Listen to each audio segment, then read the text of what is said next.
Pakistan is facing probably the toughest moment of its history. I just want to share with you my own experience. Back in 2010-11, I was dealing with a flood situation than this one. But as I,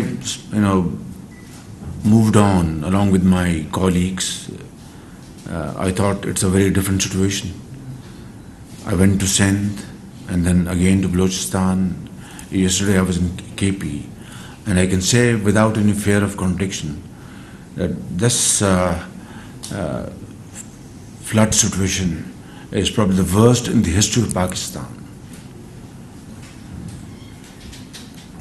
Millions of people have been displaced. More than 1,000 people killed, including 300 children, thousands injured, close to 1 million animals, gone, and standing crops completely washed away. In the province of Sindh, date trees, cotton, rice, all gone. And of course also in Balochistan, people are shelterless. They need food, medical treatment, they need potable water. And the government of Pakistan, along with the provincial governments and with our rescue agencies like NDMA and PDMAs, that is equivalent to NDMA in the provinces, and the armed forces of Pakistan are fully committed and in action as I speak to rescue people, provide relief, and they have moved thousands and thousands of people to safe places. You must have seen some glimpse of that situation yesterday. A helicopter was able to rescue a young boy, I think, and I think it could have been either way, but mercifully they were able to rescue him and fly him away. You are also in the field and you have seen things for yourself. I am seeing it every day. It is a very severe situation, and this catastrophic situation has led to a very, very grim economic situation. We were grappling with a situation which we had taken over 4 months ago, and I'm not going to talk about politics here. It's all about this present situation. But then floods have added onto our burden and created a very, very complicated situation. The damage to our infrastructure is very vast and is spread all over Pakistan. About 3,500 kilometers of roads have been damaged. Hundreds of bridges and flyovers and underpasses. Electricity is off in many cities. Our ministers, our secretaries are in the field, along with the engineering force of Pakistan Army, trying to repair all these cables, roads, flyovers. 3 days ago, Quetta was completely cut off from Sakkar, adjoining city in Sindh, and within 36 hours, our great engineers and officers and workers were able to repair and rehabilitate this communication. Now that is creating lack of access to basic needs of life. We are dealing with a situation which at least I had not come across in my entire political lifetime. even when I was not in politics. We are committing all our resources towards this relief and rescue. And then, of course, the phase of, and a very difficult phase of rehabilitation is just a few weeks away.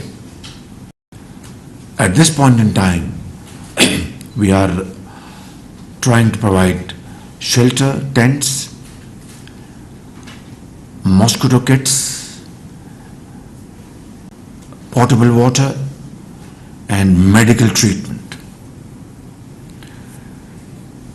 We had appealed to our brothers and friends all over the world, and I'm very grateful to those countries and heads of state who have responded to our appeal. And as you know, charter flights are landing all over Pakistan, Karachi, Islamabad, other places. Some countries have started sending important items through rail transportation from Istanbul via Tehran to Islamabad. And the first train has started today, left today Istanbul.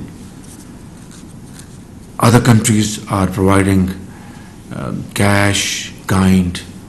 We are all very grateful to all these countries, our great friends, and those who have great empathy for humanitarian cause. And this is a situation which calls for immediate relief and help from global community. I expect that as television channels and mainstream media are reflecting these devastating scenes, I think the response is becoming quicker and very strong, alhamdulillah. Today we have troubled you in this room to let you know.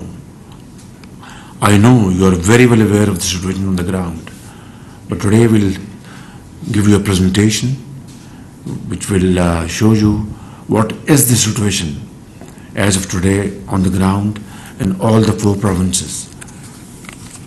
We'll also show you the kind of relief work which is going on under the supervision of federal government, provincial governments, and of course by team effort of Pakistan's armed forces.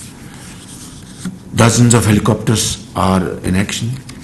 Boats are roaming around through shallow and deep water, carrying people, boys and children and women and girls to safe places, providing food, providing milk, and providing medicines. All this is happening, but this needs to be done at a much bigger scale, and this needs to be multiplied by many times. Otherwise, this challenge will remain a challenge till we really reach the last home, the last person, stranded various parts of Pakistan. So, ladies and gentlemen, this is the kind of situation. I wouldn't want to go into details. Yesterday, we have constituted, after thorough consultation, National Flood Response and Coordination Center, which will ensure effective and speedy implementation of all our actions. It will have communication with PDMAs in the provinces, coordinate rescue and relief efforts, and plan for our rehabilitation program, and also coordinate with donor agencies, bilateral, multilateral. I believe today they are going to have, UN is going to have It's finished. It's finished, done. Done very successfully. But this is only going to provide $160 million. It's triggering others Yeah. already. So I think this needs to be multiplied rapidly. And I want to give one solemn pledge and solemn commitment at my command that every penny will be spent in a very transparent fashion. Every penny will reach the needy. There will be no waste at all, no patronage in Pakistanis. We'll put all our resources to serve the people wherever they are, and we will redirect our resources from development plan towards their rehabilitation. That's very important. We will certainly learn from our experience, but I think the global community should stand by us today. It's a yawning gap between our requirements and what we are receiving till this point in time. And are you receiving enough so far from the international That's what I've said. I think much more is required to be done. This very serious situation, and convey to all the four nook and corners of global community what is that we require at this point in time in terms of relief operation, and what is required in terms of rehabilitation mode. I think I expect from the entire developed world and other segments of our community to come and support us in nation building efforts. That will be their finest moment, and that is what we expect from them.